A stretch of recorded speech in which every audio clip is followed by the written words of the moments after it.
Deus nostris, et ne nos inducas in tentationem, sed libera nos a malo. That is some good stuff right there.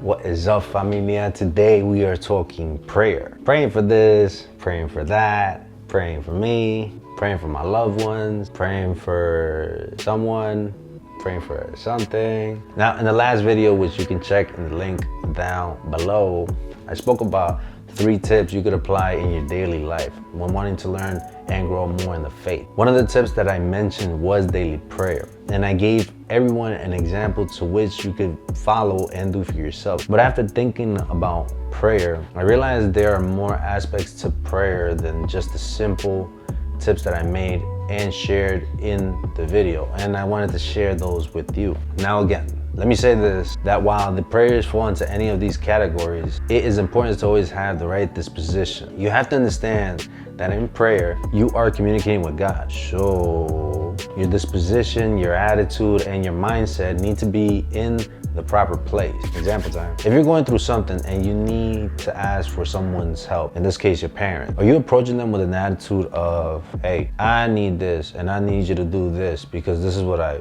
need or this is what I want? What would your response or your reaction be if someone approached you with this attitude? And I'm going to assume that your response is not going to be the best, and I could be wrong, and because you are a saintly, holy person, I'm always working on that. I just want to say that out loud. But I want you to think about that. And what if you ask your parents for something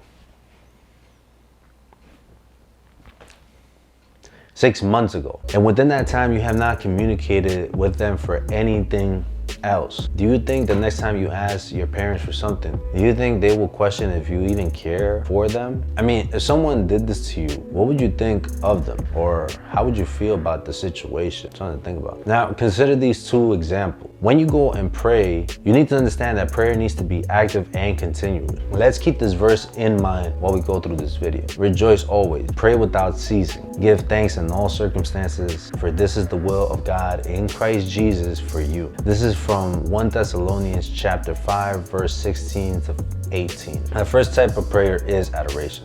This is praising God. Praising God with your words, with your actions, with your thoughts, and a ton of other ways. But 2 very physical manifestations of this prayer is the holy sacrifice of the Mass, and the second one is Eucharistic adoration. There are more than these 2, but these might be the ones that you have recently seen. In the Mass, the reception of the Eucharist, which is body and blood, soul and divinity of Christ, we receive Him and adore Him. In Eucharistic adoration, we adore Him in peace, adore Him in quietude, adore Him in prayer. We adore Him in prayer. The second type of prayer is contrition. This is asking for God's forgiveness. And the most common manifestation of this prayer is the sacrament of confession, which is also known as reconciliation or penance. I don't know why people don't like calling it penance. I don't know why. But in this prayer, we truly ask for God's forgiveness for our fault and our failures. And I will say that we should not shy away from this type of prayer, because we all, and I throw myself in there, we all need that reaffirmation from God through His church that we are truly forgiven. Check out John 20, verses 21 to 23. This sacrament is a prayer. The third type of prayer is petition. Now, this is the prayer we are all very, very, very well versed in. And I should know, I'm always asking for something from God. I'm always asking for something. That is it hasn't snowed in the past 10 days.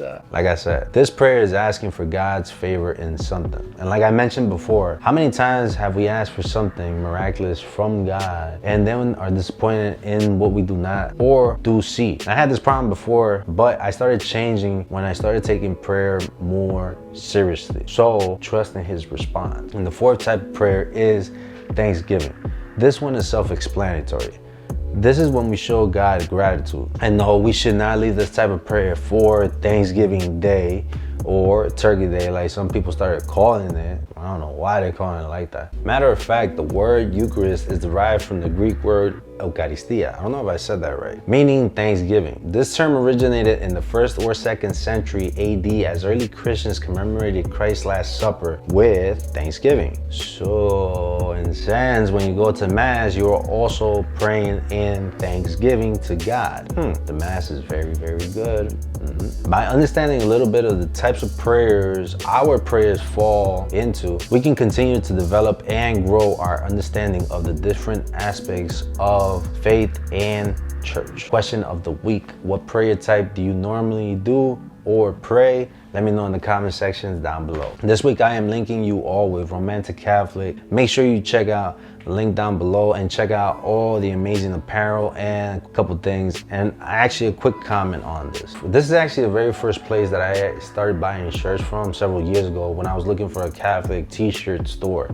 And ever since then I have always purchased and been sort of a patron. So continue doing amazing work there. So use this gear as maybe a type of prayer. Show off the faith. Let the people know I'm wearing this. Hey, I hope you all enjoyed this video. Hit the like button down below and consider subscribing to the channel if you enjoyed this video.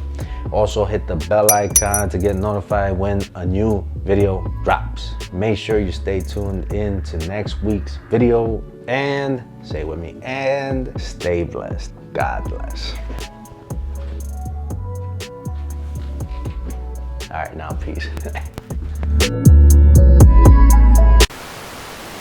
So nothing bad happened to my hand, but this is what happens when you work out too much.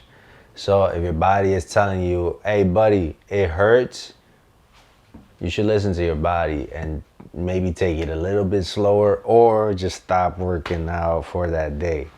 Maybe you hit your threshold that day.